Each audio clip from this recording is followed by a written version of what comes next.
Salut à toi. Aujourd'hui, on discute avec Agathe. Agathe aime à se définir comme entrepreneur par l'acheter.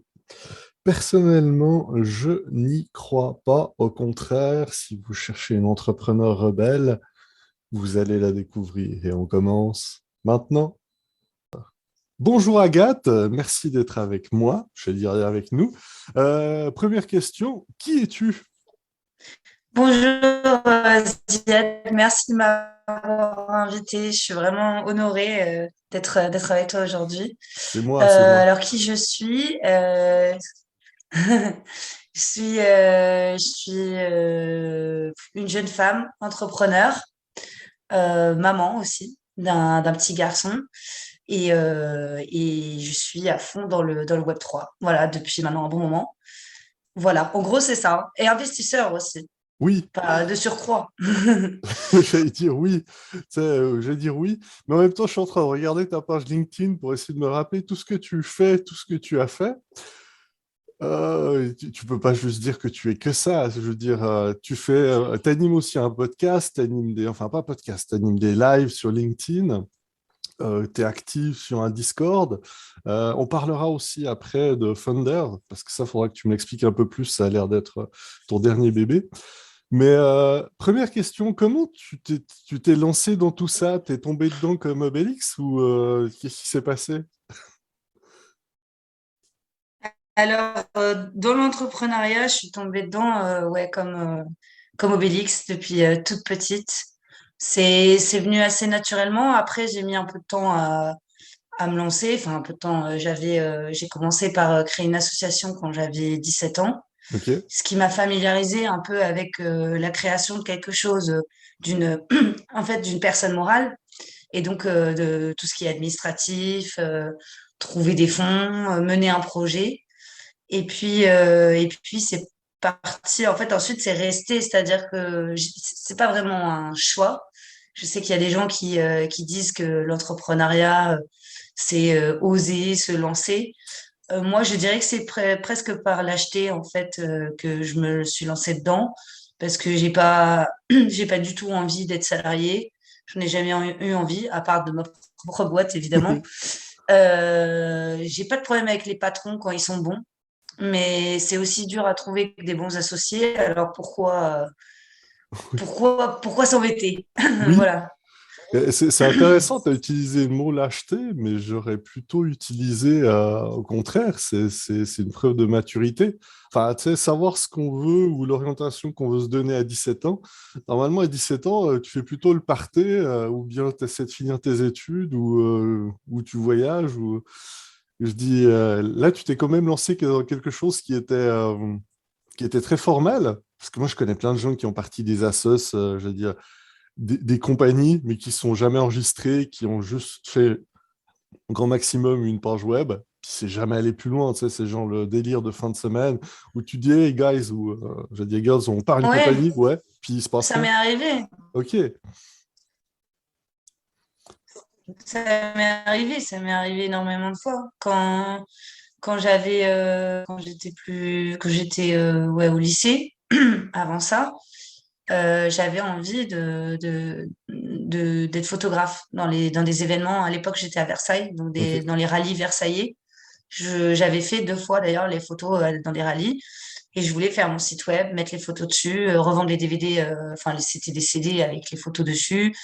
Je m'étais pas fait payer sur les 2 premières et j'avais un peu la rage. Alors du coup, je m'étais dit, parce que je voyais que sur Facebook, mes photos, d'ailleurs, il y a une fille, elle utilise toujours ma photo depuis que j'ai fait d'elle, j'avais 15 ans.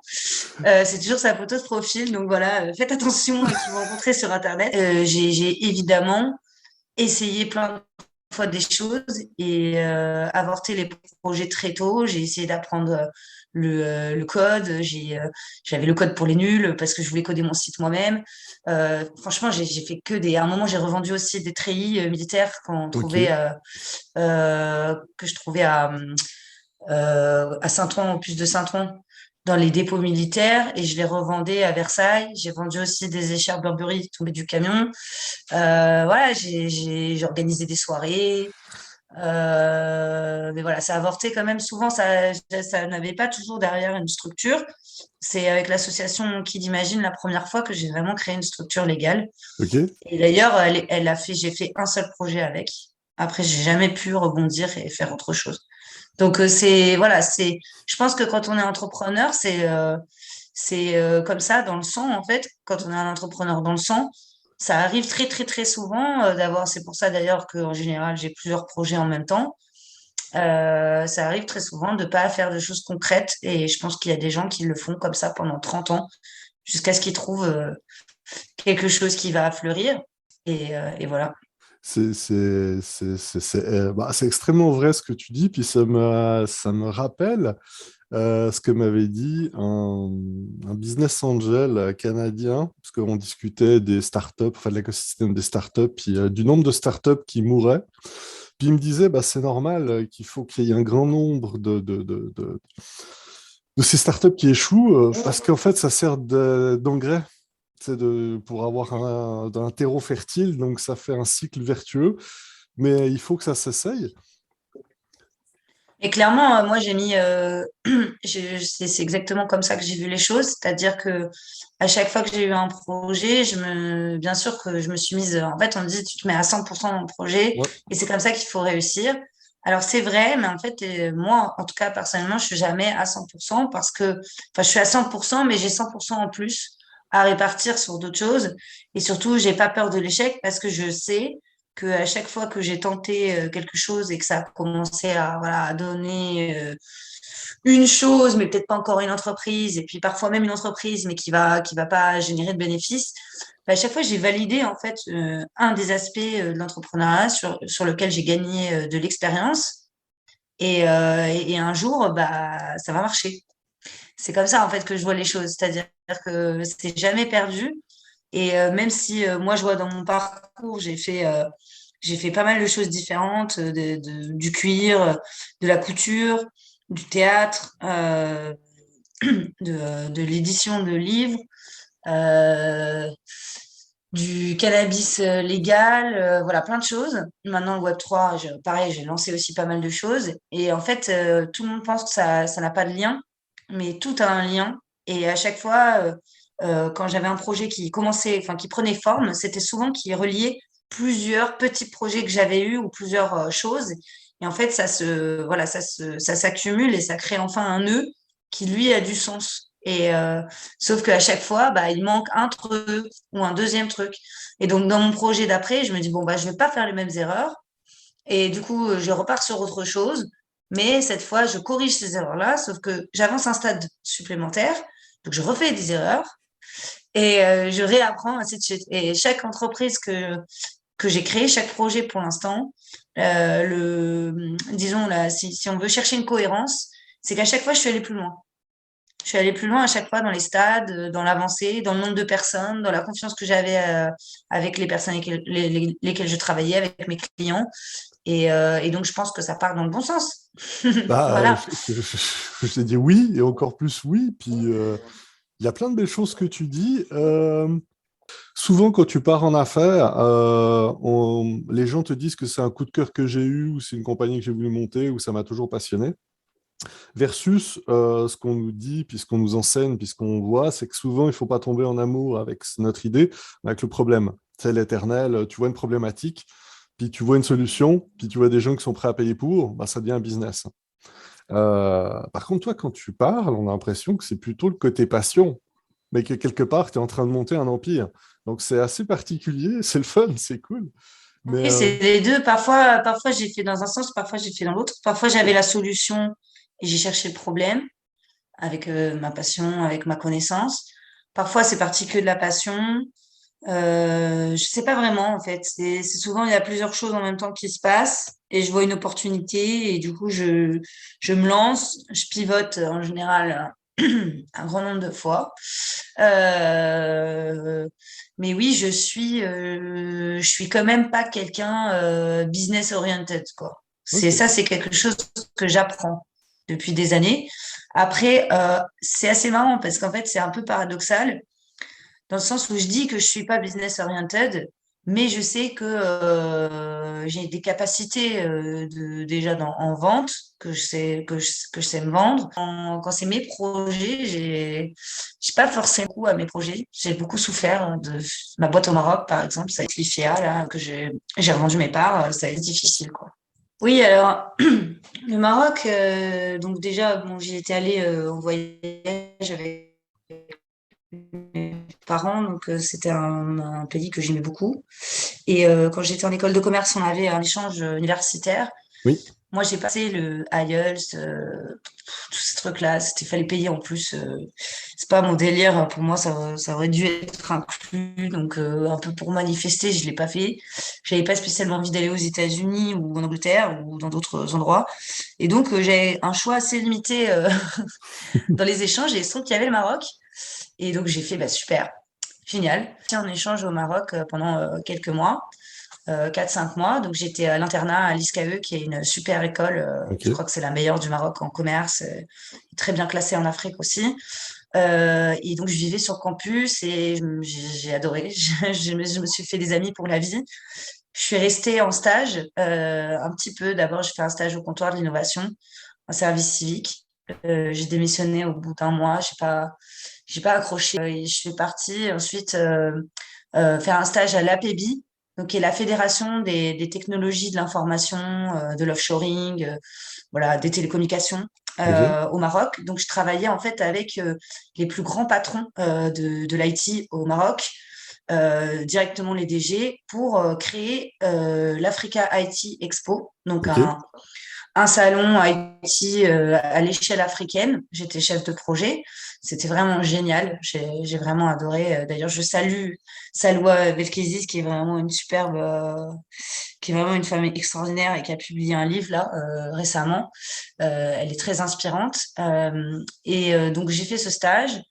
Et j'ai pas voulu partir. J'avais en plus pas vraiment respecté les règles administratives de sortie de territoire, donc j'ai mis beaucoup de temps à pouvoir sortir du Maroc et je suis rentrée finalement en France faire ma dernière année d'école. Ok. J'ai fait un master en direction générale. Et en fait, à ce moment-là, je me suis intéressée particulièrement au sujet de la confiance en Ok. entreprise. C'est pour ça que c'est tout ça, quand je te dis que tu as un lien, tu vois, avec le Web3. Oui.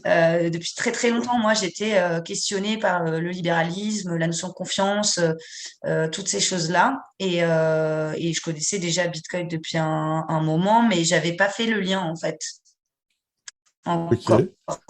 sur cette partie-là du sujet. Et donc, j'ai voulu faire mon mémoire sur la confiance et le contrôle en entreprise et comment on la gère, en fait. À quel point enfin, où se mettre, voilà, disons où placer son curseur. Oui. Voilà. Qu'est-ce qu'on peut en faire? Et quand j'ai cherché un sujet d'étude pour faire une analyse qualitative, Oui. je me disais, mais enfin, toute la littérature que je lis là sur la confiance en entreprise, c'est américain, donc ça s'applique à des systèmes managériaux américains, avec des Américains qui sont payés comme aux États-Unis. À chaque fois que c'est appliqué en France, c'est appliqué d'une façon qui fonctionne pas parce que la situation de la France a rien à voir. On n'a pas les mêmes salaires, on n'a pas les mêmes, on a des charges sociales, on peut pas virer les gens comme on veut aussi, Oui. donc on peut pas réfléchir de la même manière. Mais j'avais pas envie de rester en France, franchement. J'avais juste envie de partir. Donc, du coup, je me suis dit, bah, je vais revenir au Maroc. Donc, je suis partie en immersion dans l'ancienne Médina de Marrakech. Et j'ai rencontré là quelqu'un que j'avais rencontré auparavant, qui est un artisan qui avait enfin, une boutique et qui était en train d'en ouvrir deux autres rue Moissine et qui faisait des très beaux sacs en cuir d'une qualité supérieure. Enfin, c'est du cuir artisanal, mais c'est pas le truc typique marocain que les Européens ramènent. Bon, Voilà, ouais, ça l'attrape touriste, fait quoi. ça fait international. Oui. Ce sont des modèles internationaux avec des cuirs qui viennent d'Italie et pas du Maroc. Je dis pas que le cuir marocain n'est pas bon, hein, mais Non, c'est pas le même, voilà, c'est pas le même rendu, quoi.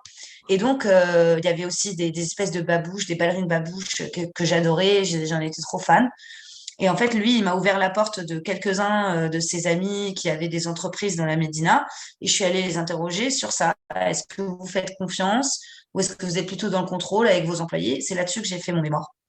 Donc, j'ai vécu un petit peu à Marrakech aussi, puisque avant l'école, c'était à Casablanca. ok. Et puis, je suis partie après avoir eu une petite formation express par lui sur le cuir aussi, le métier du cuir. Donc, j'ai fait un petit peu d'artisanat, je l'ai accompagné, j'ai fait la déco de sa nouvelle boutique, un peu de marketing. C'était vraiment, vraiment super. Et voilà, j'ai finalement eu mon diplôme, mais comme j'ai pas fait de césure, il a fallu attendre encore un an avant que j'ai mon diplôme. Donc moi, j'avais un an devant Oui, moi, je le savais déjà, et donc j'avais créé au cas où, dès mon arrivée au Maroc, une entreprise qui s'appelait Do It Conseil. Et à la base, je voulais faire du conseil en management, ce qui est un petit peu fou quand on n'est même pas encore sorti d'école. oui, Et donc, je me disais, bon, ouais, mais moi, je me disais, attends, tu as fait ton stage avec les plus grands patrons du Maroc, oui, ils vont t'ouvrir la boutique comme ça, ils vont te laisser rentrer et leur donner des conseils en stratégie, mais pas du tout, en fait. Donc, ça n'a pas fonctionné. Mais je me suis dit, c'est pas grave, tu as une boîte maintenant au Maroc, ouais, et donc tu as de quoi facturer. Et maintenant, tu cherches. Voilà ce que tu vas faire. Il faut savoir qu'au Maroc, pour se faire, voilà, il y a la préférence nationale, comme moi, euh, immigré, quoi, enfin, bah oui, sans un emploi, quand on n'est pas expatrié, en fait, bah, tu peux pas être employé par des entreprises marocaines. Il faut prouver que tu es vraiment plus légitime que quelqu'un d'autre, ce qui est quand même compliqué, vu le nombre, enfin voilà, de oui, personnes. En plus, beaucoup d'amis à moi étaient bien plus adaptés sur certains sujets. Donc voilà, la solution, c'était créer une boîte et trouver un truc à faire avec. Après, j'ai rencontré un théâtreux, quelqu'un qui faisait du théâtre. Et moi, ok, ça faisait déjà des années que je faisais du théâtre. C'est une de mes passions depuis toute petite. J'ai fait aussi un peu de réalisation beaucoup plus jeune, des petits films, voilà. Donc, à l'échelle locale, j'avais déjà écrit des pièces et je les avais déjà jouées au conservatoire. En école aussi, j'avais participé à tout ça. Et puis, au Festival international d'improvisation du Maroc, oui, donc pour ce qui est de l'organisation. Et grâce à ça, j'ai rencontré plein de gens et j'ai pu ensuite me proposer comme prof de théâtre. Donc, j'ai ok, commencé à donner des cours. Voilà. Et en donnant des cours, je me suis rendu compte que les enfants au Maroc qui avaient entre 3 et 5 ans n'avaient pas de pièces à aller voir dans les quelques théâtres de ok, Casablanca et de Rabat. C'est-à-dire qu'il y avait des pièces, mais ce sont un peu des pièces importées de l'étranger, avec des personnages souvent qui correspondent pas à leur réalité. oui, Et donc, j'ai créé un atelier d'écriture. J'ai invité quelques personnes sur Facebook à me rejoindre avec l'idée de proposer une pièce pour cette tranche d'âge-là et de faire quelque chose d'intelligent, quoi. De pas faire juste utiliser une licence Disney ou une ouais, licence Michael Mishka avec des marionnettes un peu bébêtes. C'était pas. Je voulais faire quelque chose de sérieux. À l'époque, je lisais beaucoup Jung. Je réfléchissais beaucoup à la symbolique. Voilà, ça, c'était plus perso, mais en fait, on est parti là-dessus. Donc, avec Armand Tamafo, que j'avais rencontré en école et qui a participé au club d'écriture, et on a écrit une pièce avec lui. Voilà, donc on a écrit la pièce. Ensuite, je me suis dit, bon, bah maintenant, il faut que je la produise. Donc, oui, j'ai commencé à chercher des acteurs, enfin des comédiens. Et j'ai trouvé, évidemment, j'étais dans le réseau, donc j'avais des super acteurs. Fatim Zahra Baladi, par exemple, qui est maintenant une grande star au Maroc. Voilà, j'avais trois acteurs, c'était trop bien. On faisait des répétitions chez moi. Moi, je peignais le château, toutes les décos et tout. Comme une brute, j'avais vu les choses en grand. Donc, j'avais un château en mousse de 2 mètres sur la Seine. Tous les objets étaient en x4, quoi. Enfin, j'avais un énorme délire. Et un peu en cours de route, je me suis dit, mais c'est bête parce que si tu n'arrives pas à vendre ta pièce derrière ou à la produire, ouais, bah, il n'y a rien. bah oui, Il y a pas de trace. Donc, on va faire un livre. Et donc, du coup, oui, j'ai cherché un illustrateur et Yassir Kerbal a été intéressé. Et on a re-rédigé avec Armand la pièce sous forme d'album pour enfants. Et on a auto-édité, bon, entre la France et le Maroc, hein, j'ai travaillé avec les deux. J'ai auto-édité le livre Petit Karim et la Ferrangette. ok, Et on l'a ensuite mis en dépôt-vente au Maroc, dans les librairies. Ça s'est pas vendu parce que bah, coût de revient assez élevé et les livres au Maroc, c'est pas voilà le délire.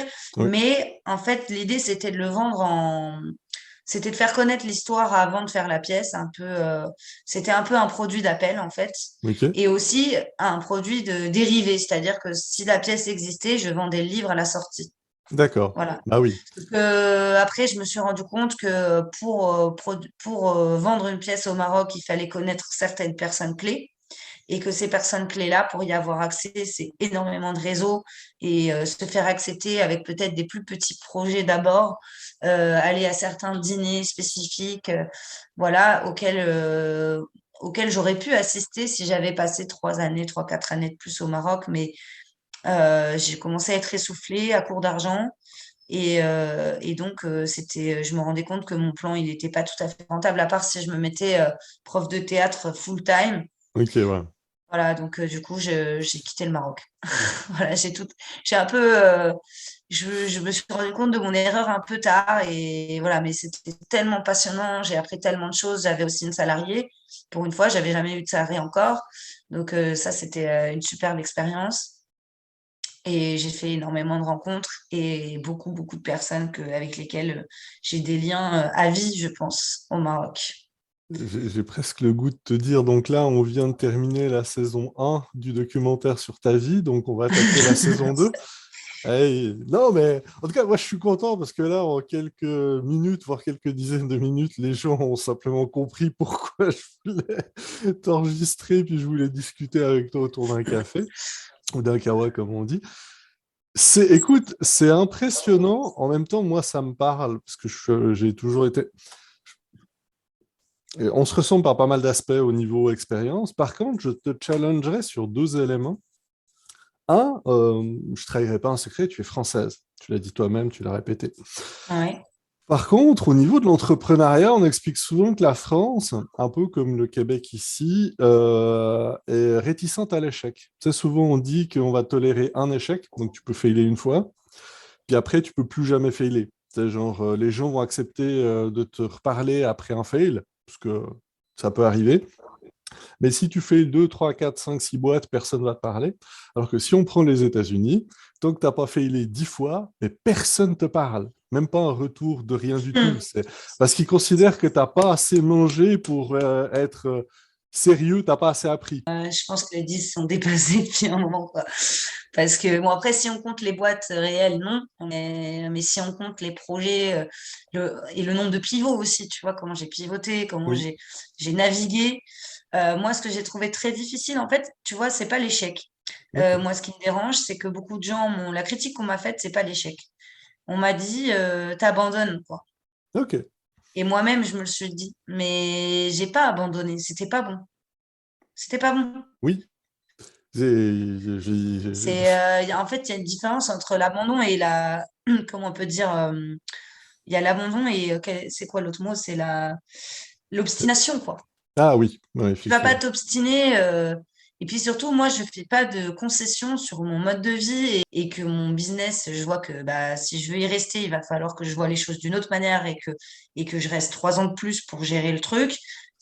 Enfin, si j'avais eu une équipe, Ouais, je serais peut-être pas partie. Mais là, j'étais seule avec une salariée qui est arrivée à fin de contrat. Donc c'était soit et avec qui bon ça se passait bien, mais c'était pas non plus elle qui envoyait la ouais. sauce quoi. C'était pas le moteur de l'équipe. Donc à ce moment-là, je vois pas où est le problème d'abandonner un projet. Ça marche pas. Il n'y a pas trop de gens encore engagés. J'ai envie d'autre chose, j'ai envie de bouger, bah, je pars. Mes comédiens, ils ont été payés pour les répétitions. Tout le monde était, voilà, j'étais clean. J'avais encore un petit peu de sous sur la boîte, donc j'étais pas, voilà. D'ailleurs, elle existe toujours, hein, je crois. C'est Ok. juste, il y a peut-être le centre tu sais, l'ordre de domiciliation qui doit craquer un peu, mais elle existe toujours quelque part au Maroc. J'aime bien ta révolte. Puis quelque part, je me dis que peut-être que tout tourne autour du terme abandonner, parce qu'en fin de compte, c'est pas de l'abandon, il faut savoir s'arrêter à temps. Tu sais, quand tu sais que ton projet va dans le mur, comme tu l'as dit, ça sert à rien de s'obstiner ou de s'entêter. Deux, tu as une belle démonstration de s'écouter soi-même. Parce qu'il y a beaucoup d'entrepreneurs et d'entrepreneurs qui tombent dans le piège surtout dans l'auto-entrepreneuriat.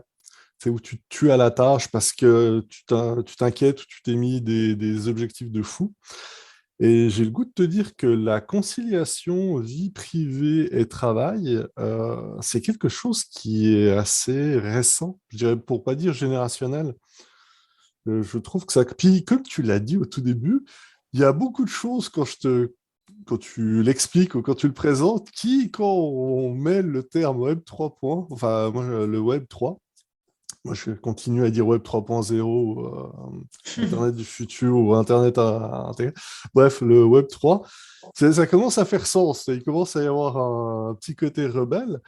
Mais je comprends maintenant pourquoi tu n'as pas eu de problème avec l'écosystème français. Vu que tu n'écoutes que toi, bah, c'est sûr qu'au niveau des influences, voilà. Le deuxième challenge, tu sais, on parle souvent des écoles. Tu sais, tu as fait des études. Puis il y a comme deux tendances à l'entrepreneuriat. Il y a ceux qui font des longues études et il y a ceux qui font direct des affaires. Alors, il n'y a pas de meilleure école ou il n'y a pas de meilleure réussite. Clairement. Il y a des trucs. Par contre, toi, est-ce que tu t'es lancé volontairement dans ces hautes études? Tu as pensé réseau? Ou au contraire, tu t'es dit, je vais emmagasiner du savoir ou ça va me permettre de voyager? Non, non, clairement, Ou c'est les parents? pas trop de Le choix. classique. Ouais. Ouais, je me suis vue imposer. Ok. Et sauf que en fait, au lieu de rien en faire, donc je me suis investie dans plein d'associations. J'ai pas été en cours, j'ai pas fait de césure pour finir. Mon objectif, c'était de finir l'école le plus vite possible. J'ai fait certaines personnes, les seules personnes, les rares personnes qui m'intéressaient en école de commerce, je les ai gardées. Oui. Je me souviens qui c'est, on reste en contact.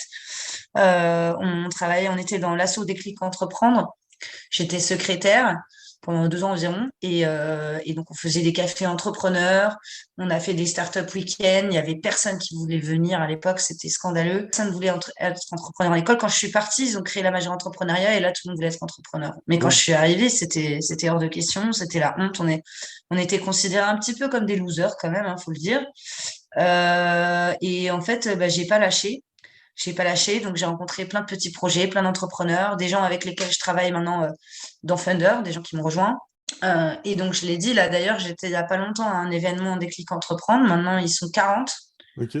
ils font des super événements. Je leur ai dit les souvenirs que vous êtes faits ce week-end et les contacts que vous êtes faits, c'est des contacts que ça dérangera pas dans 8 ans, même si vous leur avez pas parlé pendant 8 ans, de leur envoyer un message et de leur dire on crée une boîte ensemble.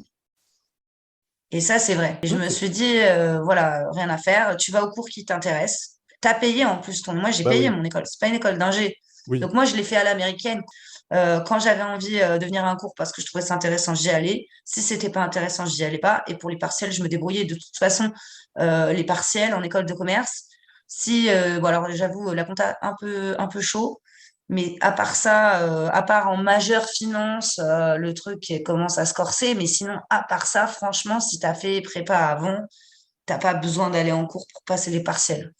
Tu lis tout la veille. Enfin, moi, en Ouais. tout cas, je lisais tout la veille du partiel et je me débrouillais pour avoir plus de 10, quoi. Après, il a fallu quand même que je négocie mon diplôme à la fin, parce qu'il me manquait 2 points. Je les Ok. soupçonne d'avoir voulu absolument que je me soumette dans un mail. J'ai travaillé dans tel asso, j'ai fait briller l'école. J'avais là, en fait, il y avait 2 assos que j'adorais, dans lesquels j'ai vraiment été officiellement investie. C'était Déclic Entreprendre, donc l'asso d'entrepreneuriat, Ouais. et il y avait une asso de communication, et moi, j'avais été élue directrice du club radio. Donc, je Ok. faisais chronique radio. Voilà. Sur la vie de l'école. Et donc, j'étais forcément un peu rebelle. Pourquoi? Mais en fait, on est censuré pas seulement par l'école elle-même, mais aussi par le fait que des élèves, en fait, si tu commences à faire une chronique radio qui critique l'école, Oui. ils vont venir te voir en te disant, écoute, moi, j'ai payé 15 000 balles cette année et je vais le repayer encore 2 fois. C'est pas pour que tu viennes dire que mon école, elle est pas bien. Donc, en fait, on se fait accuser de dévaloriser l'école. ça marche à la fois de prestations qu'on a en fait en face de nos 15 000 euros, mais ça marche aussi sur des comportements dangereux à l'école, Oui, des personnes qui harcèlent. oui, Donc on n'a pas le droit de les dénoncer, on n'a pas le droit de parler des scandales. Moi, j'ai extrêmement mal vécu l'école de commerce. Voilà, je le dis. oui. La seule chose qui m'a sauvée, c'est mon implication et l'envie de créer des startups tous les 4 matins, quoi. Oui, C'est franchement. c'est important de le dire parce qu'il y a beaucoup, beaucoup d'écoles, c'est autant les hautes écoles, écoles d'ingé, les universités un peu partout, où effectivement, beaucoup l'ont mal vécu ou l'ont pas vécu comme ils voulaient. Puis ça crée pas mal de frustration. Puis non, ça fait pas mal d'écho. Après, la partie de choisir les cours qu'on veut, puis faire ce qu'on veut, puis s'adapter à son propre rythme, ça me parle aussi beaucoup. Depuis avant, je t'écoute, puis effectivement, il y a comme quelque chose qui tourne autour du Web 3. Tu sais, autant au niveau de la revendication personnelle que le côté frondeuse, que le côté... Enfin bref, tu as réussi à amener des liens qui font que oui, ça paraît de plus en plus évident. Donc maintenant, la grande question, qu'est-ce que tu fais exactement dans le Web 3? Puis qu'est-ce que c'est le Web 3 pour monsieur, madame, tout le monde, même si j'aime pas cette expression? Parce qu'à date, les gens, quand ils entendent Web 3, c'est un peu comme si je leur disais ben, NFT, crypto, blockchain, c'est des mots cool. Puis tu rajoutes Ouais. métaverse. Bah alors, j'ai fait une super vidéo là-dessus il y a quelques jours, mais je reprendrai. Déjà, oui, bah, en effet, il y a un lien dans. En fait, le Web 3 m'a sauvée en tant qu'entrepreneur parce que c'est finalement quasiment toutes mes passions et ce que j'aime faire, à part peut-être la couture, et encore, c'est pas fini, se retrouve dans ce que je fais aujourd'hui dans le Web 3. Donc c'est Ok. génial.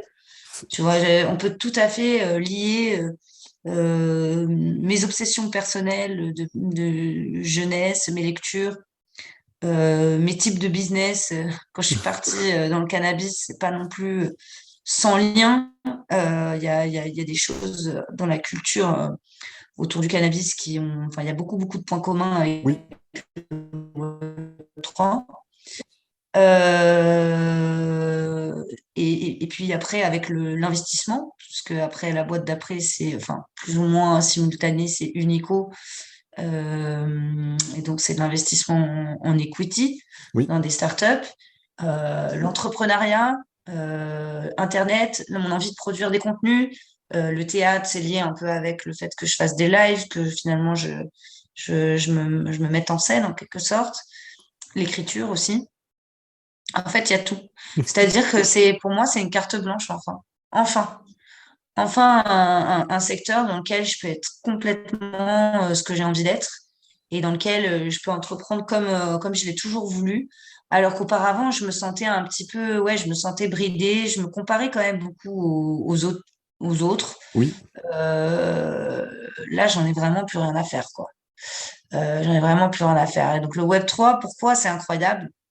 Parce que le Web 3, donc il y a en fait eu le web tout court. oui, Donc, quand le web est né, on pouvait créer un site web et le faire afficher et qu'il soit consultable publiquement par tout le monde, oui, de façon décentralisée. Donc, il y avait déjà une idée de décentralisation et il y avait une idée de propriété. Le problème, c'est qu'en fait, aucune personne, enfin, si on n'était pas propriétaire d'une page, on ne pouvait pas la modifier, ouais, qui limitait quand même les interactions sociales. Et là, le web 2.0 est arrivé avec les likes, les commentaires, les chats. Et donc là, une page web peut être modifiée en direct par des millions de personnes. Le problème, c'est que ça a été du coup l'opportunité pour des entreprises de centraliser des données, oui, de les utiliser et en fait, finalement, d'utiliser les données qu'on donne et nos interactions sans qu'on en soit propriétaire. ouais, Même si, bon, voilà, on peut modifier son profil Facebook. Ils ont ensuite fait des pas pour paraître un peu moins voraces en nous laissant supprimer certaines choses, afficher ça ou si, mais globalement, Ça a donné les GAFAM et pas mal de dérives, en fait, sur lesquelles certaines personnes s'inquiètent aujourd'hui, mais qui avaient déjà fait l'objet d'inquiétudes dès les années 80, quoi. C'est ça qui est fou avec Bitcoin et avec les sources qu'il va chercher et la philosophie qu'il y a derrière la création de Bitcoin, c'est que c'était déjà envisagé Oui, et ça s'est passé. Donc ça, c'est le Web 2.0 sur lequel il y a, je pense, une certaine méfiance aujourd'hui. En réalité, je pense qu'on pourrait être plus juste. euh, Bitcoin, comme c'est un système de paiement, oui, c'est plutôt la finance qui est révolutionnée. Et pour moi, c'est Ethereum qui révolutionne Internet. Et c'est parce que Ethereum existe qu'il y a le Web 3. Si on n'avait que Bitcoin, on ne pourrait pas parler de Web 3. On parlerait d'Internet et de sa monnaie. oui, Alors après, comme on dit, l'argent, c'est le nerf de la guerre, donc c'est au centre de tout. Les transactions, d'ailleurs, qu'elles soient financières ou qu'elles soient juste d'information, de oui. données, elles sont centrales et donc peut-être que ça aurait dérivé vers le Web 3, mais sans Ethereum, le Web 3, sans les applications décentralisées, je pense que ça aurait été compliqué quand même. Donc le Web 3, c'est quand même assez récent, même comme mot, il est utilisé depuis peu de temps. Certains disent que c'est du bullshit, moi je pense pas du tout. Donc le Web 3, en fait, on enlève le point zéro parce que il a été théorisé auparavant. Donc c'est pour ça qu'on parle de Web 3.0. Mais en fait, on n'a pas le temps en ce moment. Donc on enlève le point zéro, ça sert à rien. On est Web 3 direct. Tu es en train de dire que je suis vieux ou que j'ai le temps? Non, je Non, plaisante. Non, mais mais je non, mais plaisante, je mais pense que je ça pense que me... c'est parce que c'est quand même un mot valise et que Oui. c'est quand même du marketing et Oh, que faut pas l'oublier. Tout comme le point zéro était aussi très marketé bah et ça oui, n'avait pas vraiment de rapport avec les théories. C'est juste qu'on aimait bien, on trouvait que ça faisait un peu tech. oui, Là, on est en mode bah, tech, oui, mais simple tech, quoi. En fait. Donc, oui, je pense que c'est ça l'idée, même si derrière, il y a des choses très compliquées qui se passent. Et donc, en fait, le Web 3, c'est un retour à la propriété et à la liberté sur Internet. Donc, la maîtrise des citoyens, enfin, voilà, les citoyens qui retrouvent la maîtrise de leurs données, de leurs interactions, et qui peuvent les modifier autant qu'ils le souhaitent. Elles n'appartiennent à personne, elles ne peuvent pas être utilisées par d'autres personnes que par le collectif, en fait. C'est-à-dire que puisque personne ne peut prendre le pouvoir du réseau, oui, c'est pas centralisé et donc les données sont utilisées par tous et pour tous tant qu'elles sont publiques. Mais on a le choix de les donner publiques ou non publiques parce qu'on a en fait des alternatives. Il faut savoir que le Web 3, je pense, moi, personnellement, sera globalement centralisé. Je pense que le Web 3 sera centralisé parce que c'est ce que cherchent les gens. Pour faire confiance, ils ont besoin de ça, d'une entreprise, d'un leader, voilà. Mais ce qu'ouvre le Web 3, c'est une alternative. La possibilité d'une alternative qui n'existait pas sur le Web 2 et sur le Web 1 qui était enfin, sur le Web tout court, qui était très, très limité. Donc là, l'idée, c'est de libérer ceux qui ont besoin d'être libérés. Et donc, c'est un nouvel outil.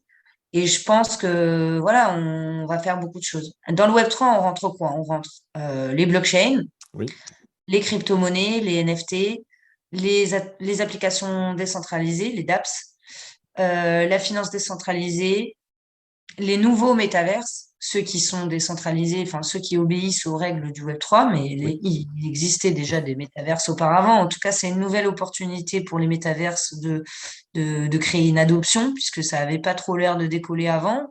Enfin, c'était une niche, quoi. Et l'idée, ce serait que ça devienne euh, des outils et des lieux où les gens se retrouvent en masse, ce qui était un peu plus compliqué auparavant.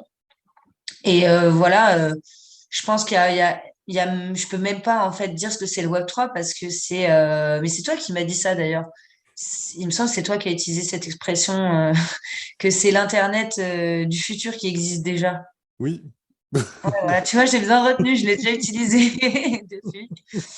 Moi, je te rejoins, puis tu sais, quand j'entends parler des principes de décentralisation, de pouvoir reprendre, enfin, de servir d'alternative aux GAFAM, etc., etc., ça, j'achète. Par contre, actuellement, le discours qu'on entend autour du Web3, surtout autour des NFT, de la crypto, puis un tout petit peu de la blockchain, parce que souvent, ils essaient de l'expliquer, la blockchain, mais en fait, ils parlent des cryptos. C'est très orienté finance, pour pas dire casino. Tu sais, à chaque fois, on te parle des success stories de quelqu'un qui a acheté tel crypto, puis qui s'est fait beaucoup d'argent. Ce qui fait que le grand public ou la majorité des gens autour de nous, on considère ça plus comme de la finance que comme une alternative d'offres et de réseaux. Est-ce que tu Ah oui, considères que mais c'est un ça, risque? ça c'est parce que quel réseau on utilise actuellement pour parler du Web3? Ah bah Les c'est réseaux ça. du Web 2. Oui, Les réseaux du Web 2, ils sont dirigés par des algorithmes. bah oui, Leur but, c'est de te présenter des choses sur lesquelles tu vas réagir, oui. en bien ou en mal d'ailleurs, enfin, qui vont t'énerver ou te réconforter, Du clickbait. t'émouvoir en tout cas. Donc Du clickbait. forcément, une personne qui s'y intéresse de façon superficielle ne va tomber que sur ce qu'on a envie de lui présenter. Oui, Et donc, certainement sur des gens qui utilisent des méthodes pour être visibles. Et l'appât du gain, c'est quand même un peu, en termes de psychologie humaine, le premier truc qui fonctionne. oui, Mais moi, j'ai pas ça, par exemple. Tu vois, dans ok, mes réseaux aujourd'hui, j'ai très très peu de gens parce que j'ai masqué tout ce qui était en mode spéculation. oui, Je suis allée chercher des gens qui veulent construire, qui veulent faire des propositions sur le long terme. Alors, je te cache pas, par contre, que l'idée, c'est quand même de gagner de l'argent derrière, hein. oui, oui, oui, oui, Et que justement, je trouve que c'est ça qui est génial dans le Web 3, c'est qu'on arrête de faire semblant, quoi. oui, Parce que c'est vraiment ridicule. Évidemment que quand tu es entrepreneur, que tu construis des choses ou investisseur, l'objectif, enfin, un des objectifs derrière, c'est l'argent et je trouve ça vraiment ridicule de s'en cacher. oui. En revanche, si c'est le seul objectif, bon courage. Bon courage. Il y a Bon d'autres courage, filières. parce que déjà, je suis pas sûre que ça fonctionne. Et puis en plus, même si ça fonctionne, c'est quand même extrêmement triste. Alors après, je vais pas juger. Il y a des gens qui ont faim, qui ont besoin de beaucoup d'argent. Si c'est ce qui les contente, je peux qu'accepter. Mais moi, franchement, si je voulais juste faire de l'argent, j'aurais jamais fait ça, quoi. J'aurais jamais rien fait de ce que j'ai fait jusqu'à maintenant. C'est Et donc, important de le dire. Enfin, c'est important de le dire et de le rappeler à certaines personnes, hein, parce que c'est pas forcément le meilleur des moteurs. Par contre, là, tu m'offres une transition super qui est que je te propose d'attaquer le segment passion. Parce que le segment passion est, est un petit segment que je propose à tout le monde qui va te permettre pendant quelques minutes de faire ton auto-promo. Parce que la passion, c'est bien, mais il faut aussi payer les factures. Donc, c'est là où tu vas pouvoir nous présenter où c'est qu'on peut te joindre, comment on peut te joindre, qu'est-ce que tu proposes. Tu as le temps qu'il te faut. Donc, c'est l'instant passion. ok, alors écoute, comment me joindre? Me joindre, je suis joignable sur LinkedIn principalement. C'est le réseau que j'utilise le plus actuellement. Là, j'ai pas mal de projets en ce moment, en fait. Il y a Thunder, dont je parle énormément, qui est, ça y est, maintenant, j'ai fait un peu la révélation sur ce que c'était. C'est beaucoup plus qu'une communauté d'investisseurs et de constructeurs du Web 3. C'est aussi une société de capital risque qu'on est en train de créer. C'est-à-dire que je n'ai pas encore déposé les statuts et le pacte d'actionnaire. On est en train de fignoler tout ça. On va le signer et on va se lancer là dans quelques semaines. Et donc, on va aller investir en equity dans des startups du Web 3 qui sont à un stade d'avancée pré-seed, c'est-à-dire enfin, après l'incubation, si elles en ont fait, hein, Oui. pardon, je ne sais même pas, l'incubation. C'est- c'est- Ou alors, en tout cas, avant la phase seed, ou qui va intéresser des investisseurs plus gros que nous, avec des beaucoup plus grosses quantités d'argent. Et nous, on les accompagne évidemment en leur donnant du réseau, déjà de l'écoute, Oui, du réseau et une compréhension, puisqu'on est spécialisé Web 3. Donc, moi, j'ai recruté que des personnes Web 3. oui, Certaines viennent tout juste de rentrer dedans, mais en tout cas, c'est des personnes qui ont un atout, alors voilà, quelque chose à leur apporter Oui, qui a totalement un lien, enfin, qui peut totalement être transposé dans le Web3.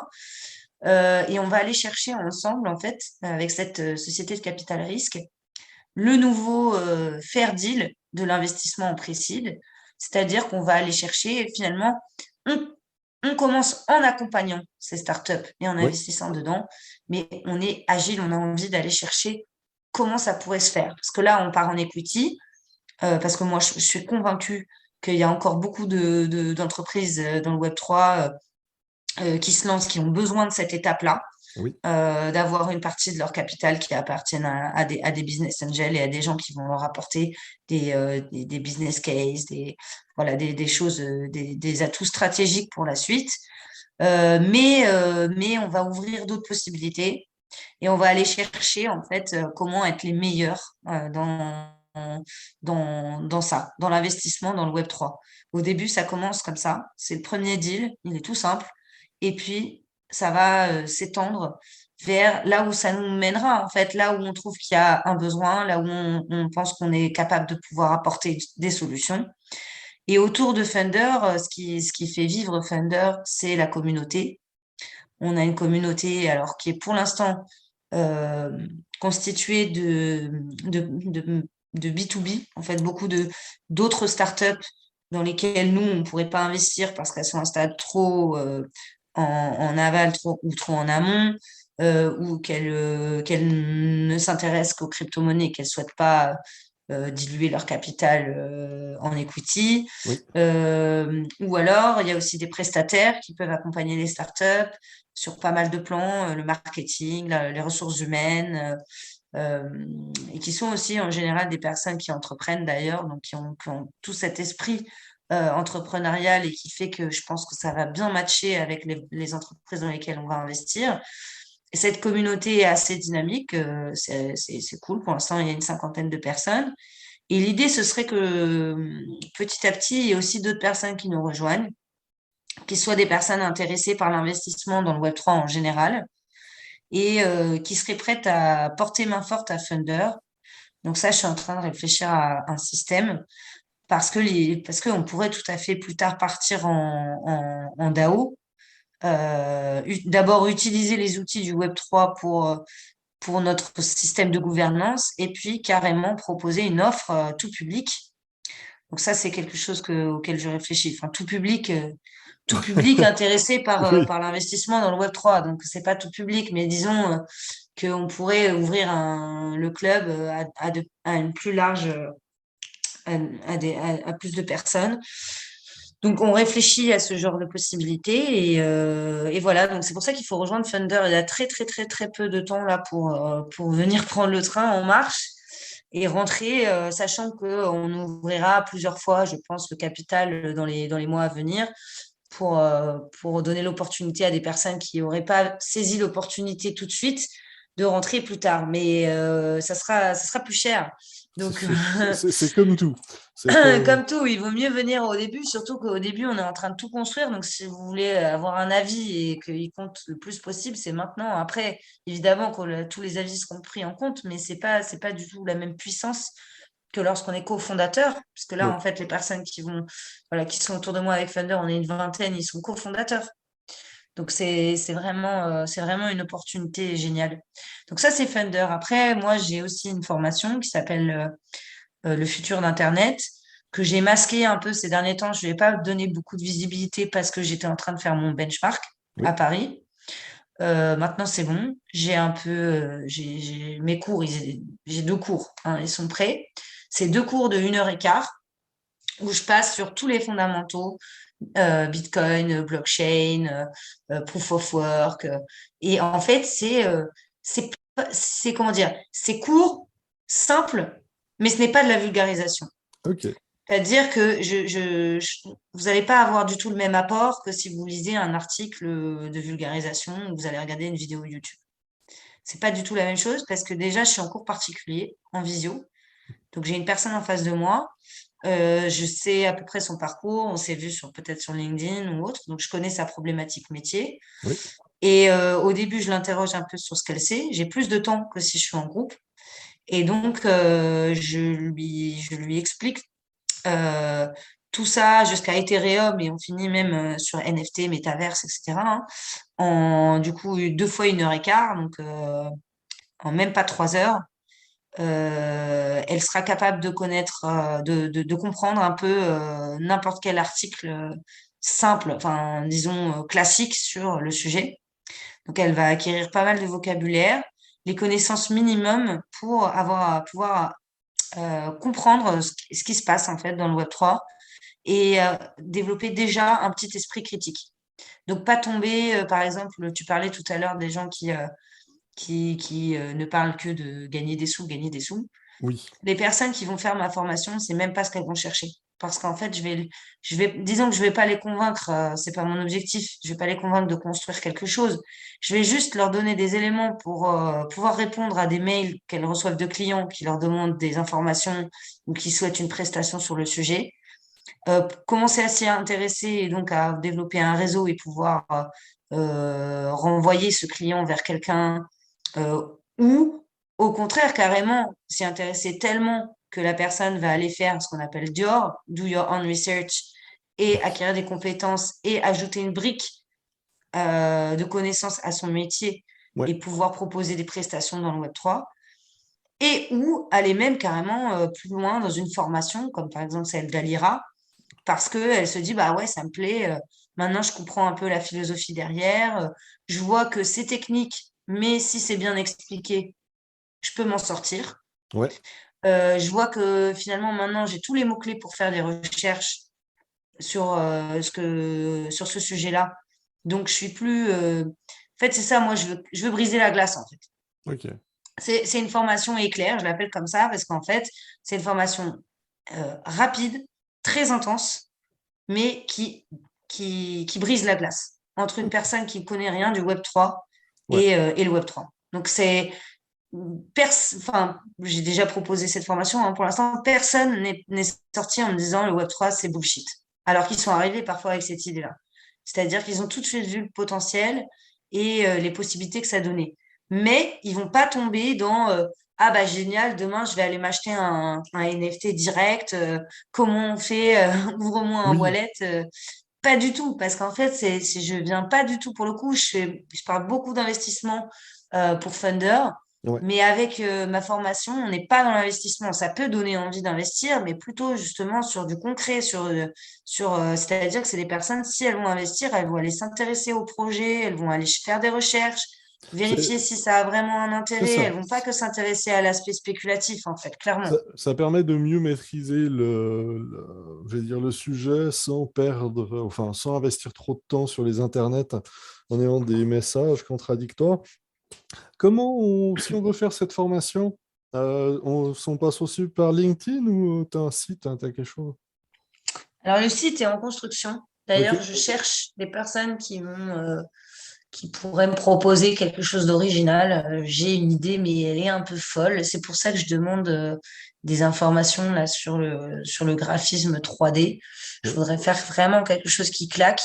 Du coup, en attendant, c'est assez simple. Il suffit de m'ajouter sur LinkedIn. Dans très très très peu de temps, je vais recommencer à communiquer sur la formation.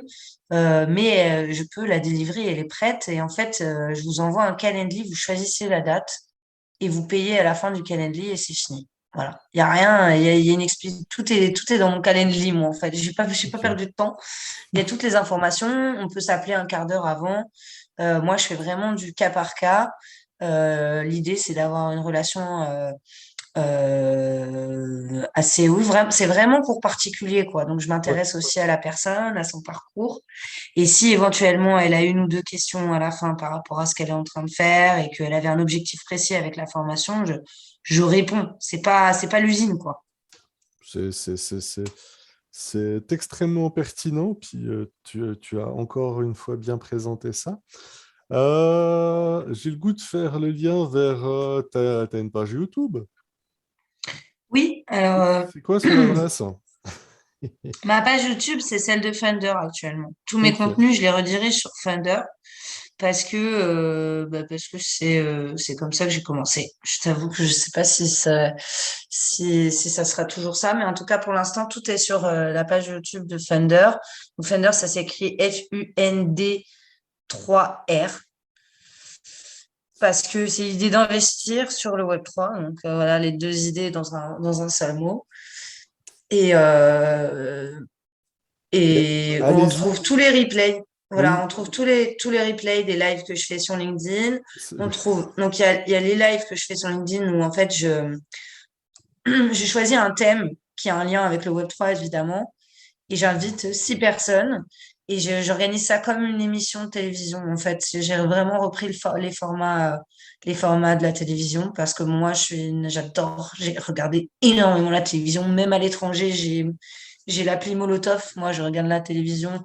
Bon, là, un peu moins Ouais. avec le Web3, mais j'ai franchement plus trop le temps avec mes recherches crypto à 2 heures du matin, mais j'ai regardé énormément la télévision. Comme quoi, tu vois, on dit que les enfants qui regardent trop la télévision, ils deviennent bêtes et puis ils font jamais rien de leur vie. Je peux te dire que moi, c'est pas du tout ça, hein. Il y a énormément de choses que j'ai aimées. Je suis vraiment un enfant de la télé et genre, ça m'a jamais bloqué dans quoi que ce J'ai, soit. j'ai aucun Donc, doute. Tu réalises que depuis qu'on discute le début, là, je viens d'avoir au moins une dizaine d'idées de t-shirts avec des citations de toi. Sérieusement, à la fin, on discutera en off, mais je crois qu'il y a peut-être un truc à faire parce que non, là-dessus, t'as d'excellentes idées. Oui, c'est important de le rappeler, les enfants de la télé sont pas tous des deux de pique. Ah, ouais, puis même là, je m'inspire. Donc là, pour les lives, je me suis inspirée d'un format d'émission de télévision et le but, c'est de mettre en avant des projets sur des verticales, on va dire, dans le Web3. Donc ouais, ça peut être l'intelligence artificielle, l'investissement tout court. La dernière fois, c'était génial. On a fait le temps de l'investissement, c'était oui. passionnant. La stratégie community first. Demain, je fais sur la pub dans les métaverses. Donc ça, c'est une émission un peu généraliste Web3 Ouais. où les gens peuvent venir se mettre en valeur, parler de leur projet, mais on répond à une problématique à chaque fois, même plusieurs. Donc c'est Oui, vraiment, il y a du contenu, c'est pas de la publicité. je C'est confirme. simplement, ouais, c'est simplement que en fait ces personnes-là, elles ont un savoir fou et il n'y a pas encore énormément de médias pour qu'ils puissent venir discuter, en fait.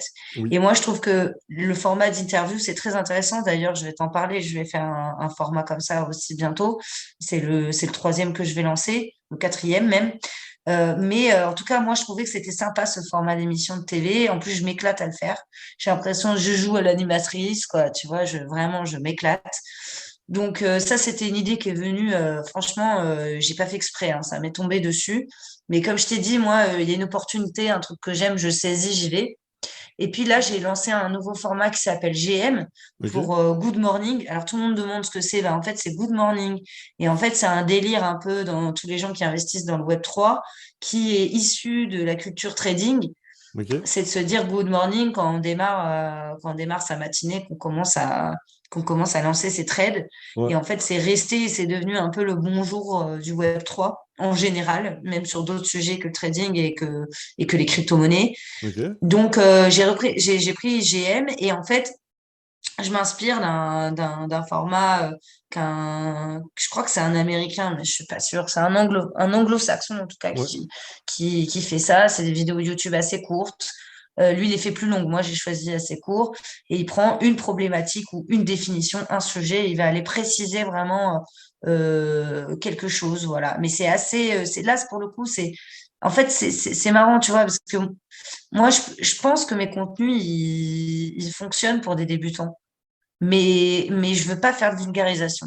Tu vois, Ouais. je sais pas comment expliquer. Oui. Je veux pas tomber dans les définitions un peu bateau qu'on nous sort et en fait, à la fin, on comprend plus rien. Donc, je veux direct donner des définitions assez techniques et le plus proche possible de la vérité, Oui. en montrant que finalement, c'est pas si compliqué. Si tu regardes comment est fichu un NFT, c'est 2 colonnes, quoi. Il y a rien. Franchement, c'est pas si compliqué que ça, un NFT. Donc, tu peux l'expliquer à quelqu'un. Oui. Ce qui est difficile, c'est de savoir ça sur toutes les choses. Ça, c'est difficile. Ouais, Et voilà. Et donc là, je vais lancer un autre format qui sera plutôt un late show. oui, En fait, avec quelques amis du Web3, là, on s'est rencontrés et on a envie de faire des choses ensemble. Et donc, ça sera plutôt le soir, soit sur Twitter, soit sur Twitch. On va peut-être alterner. oui, Et en fait, on va juste discuter. Voilà, des derniers trucs qu'on a vus et animer. On va faire venir des gens du public. On va répondre aux questions dans les chats. On va donc avec Twitch, on pourra le faire avec les Space, on les laissera poser des questions en mode audio pour Twitter. Et puis on va voir ce que ça donne. Après, on structurera peut-être. Et enfin, le dernier que je vais faire, là, c'est mon idée de ce midi, je t'en parle en exclusivité. Mais moi, quand je parle en général, c'est que c'est acté, donc ça va avoir lieu. Là, je vais faire un format, je suis pas encore sûre du nom, donc je vous donne pas le nom, mais un format vraiment spécialisé investissement Web3 et peut-être même qui sera encore plus spécialisé, ça sera vraiment equity Web3 et là, ça sera vraiment pour Funder. ok, Donc, je vais aller, et là, ça sera plus des interviews, ouais, comme là, tu fais avec moi, oui, de personnes qui ont investi en equity dans les startups du Web3, parce qu'il y en a qui l'ont déjà fait, même si c'est ouais, un milieu très, très récent. Et donc, je vais aller les chercher et puis ils vont nous expliquer un petit peu comment ça s'est passé, qu'est-ce qu'ils ont apporté à ces entreprises et on parlera peut-être un petit peu aussi d'investissement crypto. Voilà, je suis en train de construire ce format, mais je pense que ça va être passionnant. Et en fait, en plus, on parle très très peu de l'investissement. Je oui, trouve, même en dehors du Web3, c'est pas un sujet qui a beaucoup de médias. Alors, sur YouTube, il y a des super trucs. Yann Darwin, il est génial. Dans les crypto-monnaies, précisément, dans le trading, il y a énormément d'influenceurs. Je vais pas tous les citer, mais oui, ils sont vraiment géniaux.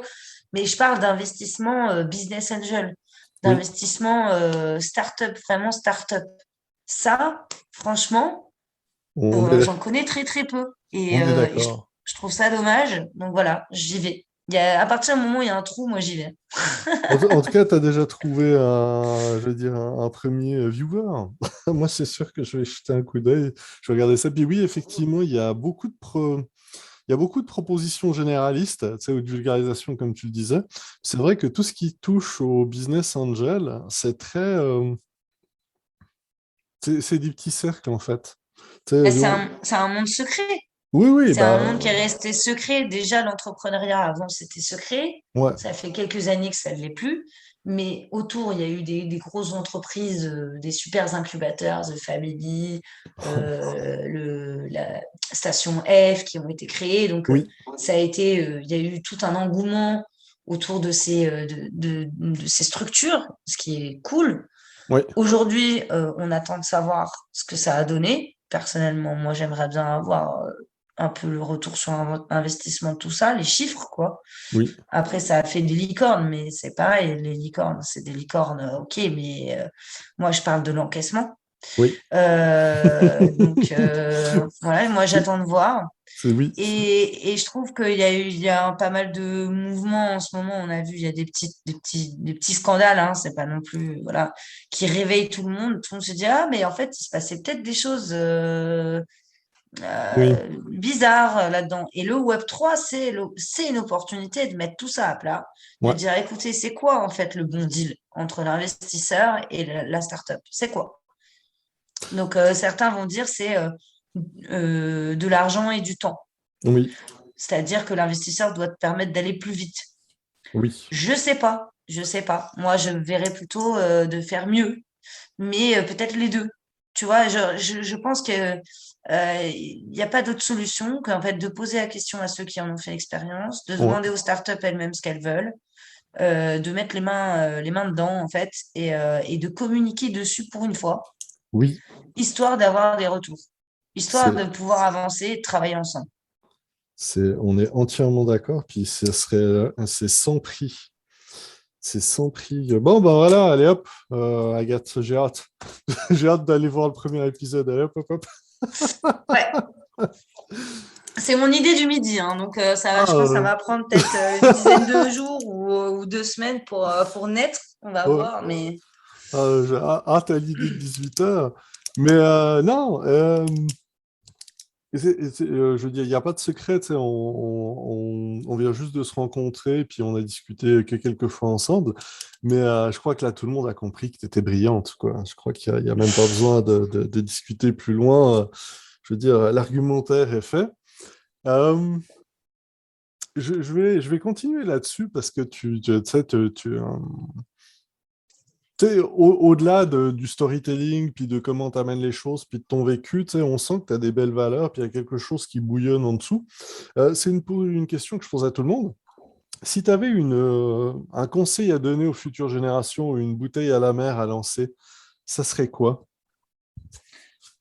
Alors moi, les petits jeunes, quand je les croise, je sais que c'est bizarre parce que ça, je sais pas si ça va parler à tout le monde, mais moi, je dis beaucoup, euh, quand je vois un petit, je dis change d'avis dans la vie en général. Change Ok. d'avis. Pourquoi? Parce que moi, j'ai changé d'avis plein de fois et je pense qu'on a le droit d'apprendre, de comprendre qu'on s'est trompé. Il y a des choses, il y a des valeurs que j'ai aujourd'hui que j'avais pas avant.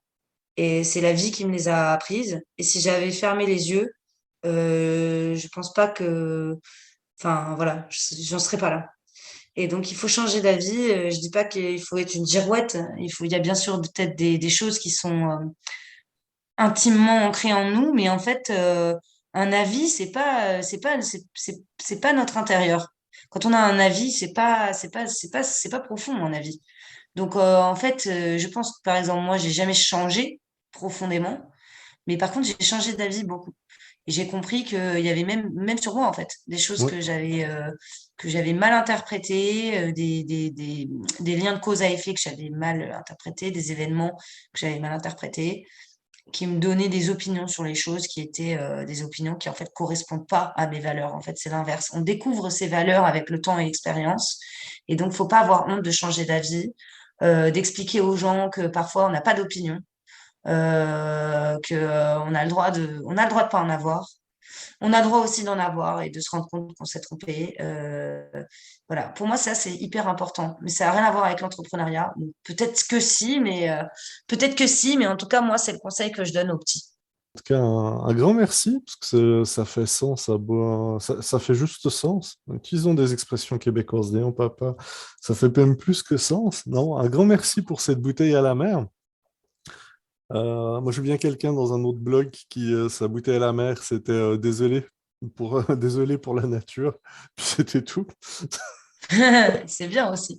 Ouais, écoute. En tout cas, ça m'a donné une idée de business. Moi, je vais ouvrir des camps d'été Mad Max ou comment faire son pétrole tout seul, comment survivre. Non, je plaisante.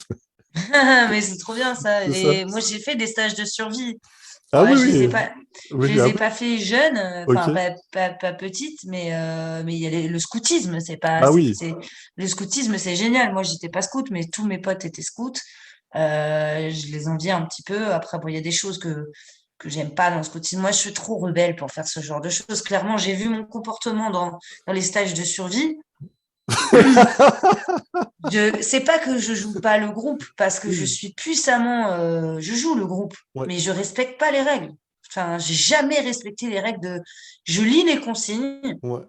Quand j'ai un exercice, je lis les consignes. Il y a ce qu'on me demande de faire. Évidemment, je me demande si c'est censé, si ça m'apporte quelque chose, cet exercice. Si Oui. c'est le cas, j'y vais. Et là, je respecte les consignes, mais pas plus. Après, le reste, je me laisse toute la liberté de faire comme je veux. Et si ça m'apporte rien, j'y vais pas. J'y vais pas. Donc, on peut pas c'est dur de me forcer à faire des choses quand même. Et donc, stage de survie, moi, je me souviens, c'était génial cette histoire. On avait un stage de survie et nous avait demandé donc de venir avec des affaires, quelques petits gâteaux, des trucs, des machins. Ok.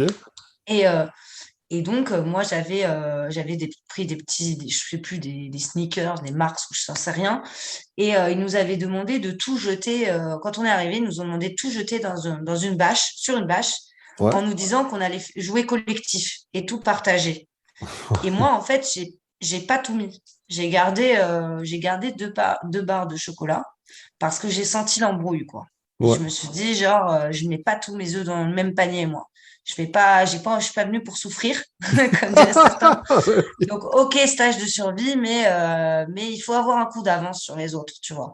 Pas les autres, mes compagnons, sur Oui, ceux qui organisent oui. le, le stage. Et en fait, donc, évidemment, ce qu'ils ont fait, c'est qu'ils ont pris la bâche, ils ont tout mis à l'eau, en nous empêchant évidemment d'aller les rechercher. Donc, plus personne n'avait plus rien à manger. Et après, ils nous ont annoncé qu'en fait, on serait nourris pendant 2 jours avec l'équivalent d'une bouchée chaque heure. Et donc, il y avait Ok, des responsables. Donc, c'était dans l'eau. Ils sont allés les ramasser, ce qui était encore mangeable. ouais, Ils ont coupé en tout petits morceaux tout ce qu'il y avait, les sandwichs, les sneakers, les machins. Et chaque heure, sur le camp, il y avait des personnes responsables de la cuisine, en fait, qui faisaient pas du tout la cuisine, du coup, euh, qui venaient nous distribuer pendant qu'on était en train de construire le camp, une bouchée par heure. ok, Et en fait, moi, j'étais très contente. Pourquoi? Bah, parce que moi, je me suis dit, si quelqu'un est malade, si quelqu'un se sent pas bien, et il y a des moments où on n'en était pas loin, ouais, franchement, ben moi, j'ai une barre de chocolat. Et je m'en fiche complètement que les règles, ce soit qu'on doive manger une bouchée par heure. Si moi, je me retrouve à 10 minutes du camp, dans la forêt, s'est blessé et on doit attendre que des gens viennent nous voir, bah moi, j'ai une barre de chocolat pour le réconforter, tu vois. Et je ok. l'ai pas mangé de tout le week-end, j'ai pas touché, mais je l'avais au cas où. Tu vois, ça, c'est mon comportement dans la vie, en fait. C'est, Et c'est c'est... pour ça que je respecte pas les règles. Ah, écoute, ouais, ouais, ouais, ouais. Eh ben, écoute, c'est comme quoi le hasard des conversations fait. Comment tu t'es engagé là-dedans? C'était un pari perdu ou tu t'es dit non, koh c'est. Non, c'était optionnel, hein, on n'était pas Ok, obligé d'y aller, c'était dans mon master, en fait. On ok, apprenait. Ouais, c'était vraiment cool. En fait, l'école de commerce, j'ai pas aimé, comme je te l'ai dit, mais les 4 derniers mois, ma majeure, j'ai beaucoup aimé. Parce ok. qu'on avait vraiment des profs qui avaient des idées, des façons originales de nous apprendre comment être chef et à gérer des équipes, à trouver notre rôle, en fait, et à se connaître. Donc voilà, c'était vraiment cool. C'est génial. Puis oui, effectivement, tout dépend des professeurs. Puis c'est plus que la matière souvent. Puis non, c'est génial. Hey, je t'imagine déjà dans le bois avec. En tout cas, si un jour tu pars une révolution, j'espère être du bon côté de l'histoire. Ouais, bah ouais, faut Non, faire mais gaffe, hein.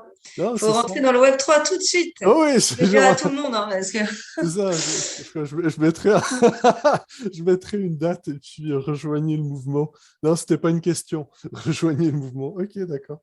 Ah, ah. Écoute, je l'ai dit déjà plusieurs fois, Agathe, mais moi, c'est sûr que je te réinvite parce qu'il y a trop, t'as trop de choses à raconter. Puis je pourrais rester des heures à t'écouter.